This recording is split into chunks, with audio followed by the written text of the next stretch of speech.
नमस्कार सर्वांना, Rupali delicious kitchen मध्ये आपलं स्वागत आहे। आज आपण मुख्यतः जास्त खानदेशातली डिश आहे किंवा पदार्थ आहे। तर आज आपण मस्त झणझणीत असे शेवभाजी बनवणार आहोत। चमचमीत, छान, अगदी रुचकर, खूप तिखट नाही पण तेवढी स्वादिष्ट। तर चला मग साहित्य बघूया आणि रेसिपीला सुरुवात करूया।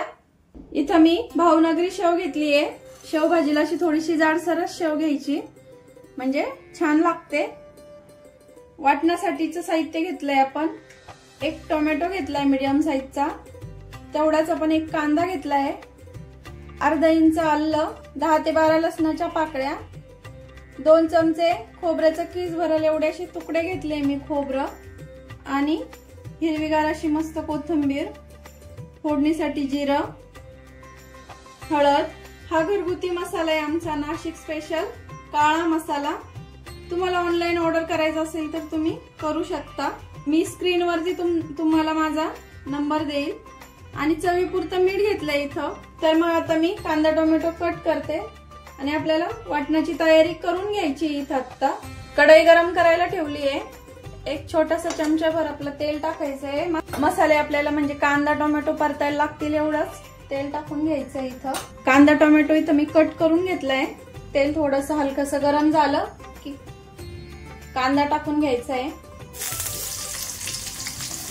कांदा आपल्याला छान ब्राऊन रंगावरती भाजायचा आहे। कांदा हलकासा ब्राऊन दिसायला लागला की टोमॅटो टाकायचा आहे, म्हणजे कांदा टोमॅटो सोबत छान परततील। आणि खोबरं पण आत्ताच टाकायचं आहे, म्हणजे सगळं साहित्य आपलं छान परतून निघेल।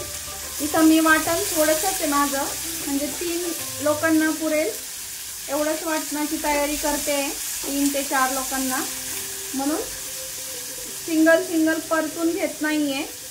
खूप जास्त क्वांटिटी मध्ये असेल सिंगल परतून घेतले पदार्थ तरी चालतात। कांदा खोबरं टोमॅटो वेगवेगळं परतून घेतलं तरी चालेल। लसूण आणि आलं ते पण टाकून द्यायचंय। गॅस मीडियम करते आपण। यावरती आता थोडंसं झाकण ठेवून घेऊया, म्हणजे कांदा टोमॅटो लवकर परततील आणि मऊ पण होतील। झाकण ठेवते, बघूया वाटण झालंय का। तर वाटण छान परतलंय आपलं। आता काढून घेते मी। झाकण ठेवल्यामुळं पटकन असं परततं। अगदी मला 2 ते 3 मिनिटच लागले। गॅस बंद करते आणि वाटण छान थंड करून घेते। आणि मग आपल्याला हे एकदम बारीक स्मूथ पेस्ट तयार करायची, एकदम बारीक म्हणजे फाईन पेस्ट तयार करायची याची। आता थंड करायला ठेवते मी। एका ताटामध्ये काढून घेऊया। असं एकदम बारीक वाटण वाटून घेतलंय। थोडंसं पाणी टाकून आणि बारीक वाटायचं, म्हणजे छान पाणी टाकल्यामुळे बारीक वाटल्यात जातं। इथं मी वाटण भाजून घेतलंय, त्याच कढईमध्ये तेल टाकलंय। तेल गरम करायला ठेवलंय। तेल गरम झालं, तेल तुमच्या आवडीनुसार घ्या। मी इथं 3 चमचे तेल घेतलंय। तेल गरम झालं की जिरं टाकून घ्यायचंय। फोडणी देताना गॅस कमीच ठेवायचा। हा आमचा घरगुती मसाला आहे, काळा मसाला। तो मी इथं 2 चमचे टाकून घेते। मसाला पण तुम्ही तुमच्या आवडीनुसार कमी अधिक करू शकता। थोडासा तेलामध्ये मिक्स करायचा। पाव चमचालाही कमी हळद टाकायची आहे, कारण मसाल्यामध्ये पण आपल्या हळद आहे। आता वाटण टाकून घेऊया।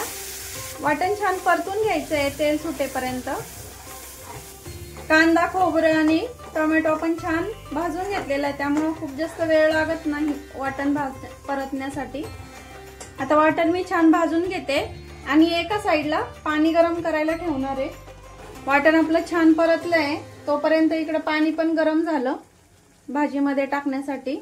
असं बघू शकता कडेने तेल सुटायला लागलं, याचा अर्थ आपलं वाटण छान परतून झालंय। थोडीशी कोथिंबीर टाकते। मिक्सरच्या भांड्यात पाणी टाकून आता हे मिक्सरचं भांडं पण आपण धुवून घेऊया।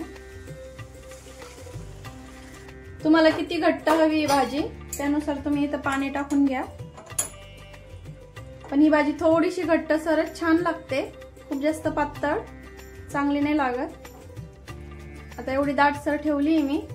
आपल्याला आता सगळ्यात शेवटी इथं चवीपुरतं मीठ हा रस्सा आहे ना शेवभाजीचा, हा छान 5 मिनिटं उकळून घेऊया। बघू शकता अशी किती छान तर्री आली आपल्या भाजीला। फक्त घरगुती काळा मसाला वापरलाय या भाजीसाठी मी इथं, दुसरा कुठलाही मसाला वापरलेला नाहीये। 5 मिनिटं झाले रश्श्याला उकळी येऊन। आता सगळ्यात शेवटी आपल्याला इथं शेव टाकून घ्यायची आहे।